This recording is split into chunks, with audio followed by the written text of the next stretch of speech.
नमस्कार दोस्तों, स्वागत है आपका हिंदी नॉलेज शो में। तो दोस्तों, इस समय पूरे यूरोप में किसानों के जबरदस्त प्रदर्शन जारी हैं। चाहे फ्रांस हो, ब्रिटेन हो, जर्मनी हो, इटली हो, हर एक देश में किसान प्रदर्शन कर रहे हैं। इतना ही नहीं, बात करें यहाँ पर ब्रिटेन की, अमेरिका की, कनाडा की, हर एक देश में यहाँ पर किसान घरों से बाहर निकल रहे हैं। कोई अपना ट्रैक्टर लेकर आया है, कोई ट्रक लेकर आ रहा है, कोई कृषि अपने उपकरण लेकर आ रहा है और सभी के सभी किसान सड़कों पर उतर आए हैं, सड़कें जाम कर रहे हैं। और स्क्रीन पर आप देखिए, जाम करने के लिए किसान अपने जो गोबर होता है वो डाल रहे हैं सड़कों पर, भूसा होता है उसे सड़कों पर डाला जा रहा है, जिससे कि सब कुछ मोटरवे जाम कर दिए जाएं। अब आपका सवाल होगा कि पूरे यूरोप में, ब्रिटेन में, अमेरिका में, कनाडा में ये प्रदर्शन हो क्यों रहे हैं? तो इसका कारण है कि ये पूरे यूरोप के जो किसान है ना, ये नेदरलैंड के किसानों का समर्थन कर रहे हैं और उनके समर्थन में ये प्रदर्शन किए जा रहे हैं। अब नेदरलैंड के किसानों को ऐसा क्या हो गया? तो आपको बता दूं कि पिछले 2 महीनों से भी ज्यादा वक्त से नेदरलैंड के किसान प्रदर्शन कर रहे हैं। स्क्रीन पर आप देख सकते हैं, इन्होंने अपनी गायें अपने पार्लियामेंट के बाहर तक बांध दी हैं। लेकिन आप में से ज्यादातर लोगों को तो इसके बारे में पता ही नहीं होगा। क्यों? क्योंकि ये प्रदर्शन भारत में नहीं हो रहे, ये प्रदर्शन हो रहे हैं यूरोप में। और आप ये बात देखते आए होंगे कि जब भी यूरोप में कुछ गलत होता है ना, तो उसे दुनिया भर की मीडिया, उसमें भारत की मीडिया भी इंक्लूडेड है, कोई भी यूरोप की इस बुरी चीज को नहीं उजागर करता। लेकिन आज मैं आपको ये सारी चीजें डिटेल से बताने जा रहा हूं। तो दोस्तों, इस सब की शुरुआत होती है नेदरलैंड से ही। नेदरलैंड वैसे अगर आप देखेंगे जमीन के मामले में तो यूरोप का एक छोटा सा देश है, लेकिन आपको बता दूं, जब बात आती है एग्रीकल्चर उत्पादों की, तो नेदरलैंड दुनिया का दूसरा सबसे बड़ा एग्रीकल्चर एक्सपोर्टर है। जी हां, नेदरलैंड में खेती बहुत ही बड़े लेवल पर की जाती है।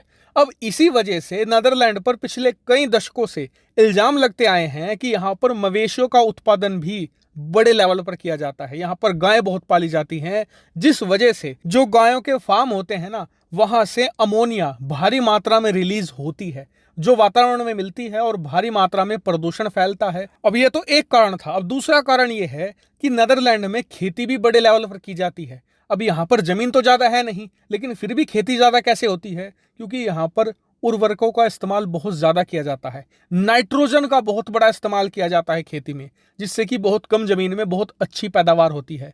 लेकिन इस नाइट्रोजन की वजह से भी बहुत ही ज्यादा पर्यावरण को नुकसान होता था। अब इसी प्रदूषण को लेकर यूरोप के बाकी देश नेदरलैंड पर बहुत ही ज्यादा दबाव बनाने लगे और इसी दबाव के चलते नेदरलैंड की सरकार ने फैसला ये लिया कि नेदरलैंड अब खेती के लिए इस्तेमाल होने वाली नाइट्रोजन में 50% यानी कि आधी की कटौती कर देगा। इतना ही नहीं, जो कैटल्स होते हैं यानी कि मवेशी, जिसमें वहां पर सूअर पाले जाते हैं, गायें पाली जाती हैं, उसमें भी 30% तक की कटौती कर देंगे। अब जैसे ये फैसला लिया गया, वहां के किसान भड़क उठे, सड़कों पर उतर आए और पिछले कई महीनों से ये प्रदर्शन जारी है। वहीं किसानों का क्या कहना है? उनका कहना यह है कि जितना अमोनिया और जितनी नाइट्रोजन प्रदूषण फैलाती है ना, उससे ज्यादा प्रदूषण फैलाते हैं हवाई जहाज।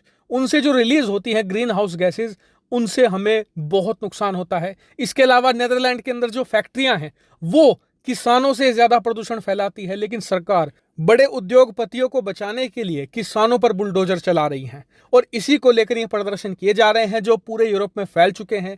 क्योंकि अब पूरे यूरोप के किसानों को डर ये लग रहा है कि जो ये फैसला नेदरलैंड में लिया गया है, आने वाले समय में उनके देशों में भी लिया जाएगा।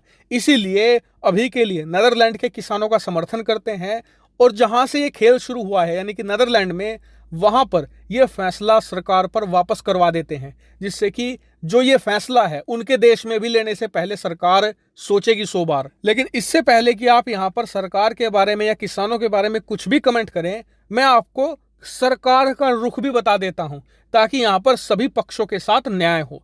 तो सरकार ये कह रही है अब कि जी देखिए, जो ये किसान कह रहे हैं ना कि हमने सिर्फ किसानों के खिलाफ फैसला लिया है, ऐसा नहीं है। हम प्रदूषण को कम करना चाहते हैं, इसके लिए सभी सेक्टर में कटौती की गई है। उदाहरण के लिए सरकार ने सभी कार कंपनियों को निर्देशित किया है कि अब ऐसे इंजन बनाइए जिनसे कम प्रदूषण पैदा हो। इतना ही नहीं, हाल ही में रिसर्च से पता चला था कि कारें जितनी तेज चलती हैं उतनी ज्यादा प्रदूषण भी फैलाती हैं। इसीलिए नीदरलैंड में पहले जो हाईवे की स्पीड 150 थी मैक्सिमम, अब उसे 100 पर ले आया गया है। इतना ही नहीं, सरकार ये भी फैसला लेने जा रही है कि नीदरलैंड के अंदर सिर्फ इलेक्ट्रिक कारें ही 2025 के बाद बेची जा सकेगी। नीदरलैंड में पेट्रोल डीजल की कारों को बिल्कुल बैन कर दिया जाएगा। अब मैंने आपको सभी पक्षों के मत यहां पर बता दिए हैं। अब आप अपने विवेक का इस्तेमाल कीजिए और कमेंट करके बताइए कि इस पूरे मामले में आपको कौन सही कौन गलत लगता है। वहीं मैं इस पूरे मामले पर नजर बनाए हुए हूं। जैसे ही कोई नई अपडेट आएगी तुरंत आपको वीडियो बनाकर सूचित कर दूंगा। आप चैनल को सब्सक्राइब करके रख लेना। फिलहाल इस वीडियो में इतना ही। Thank you very much for watching.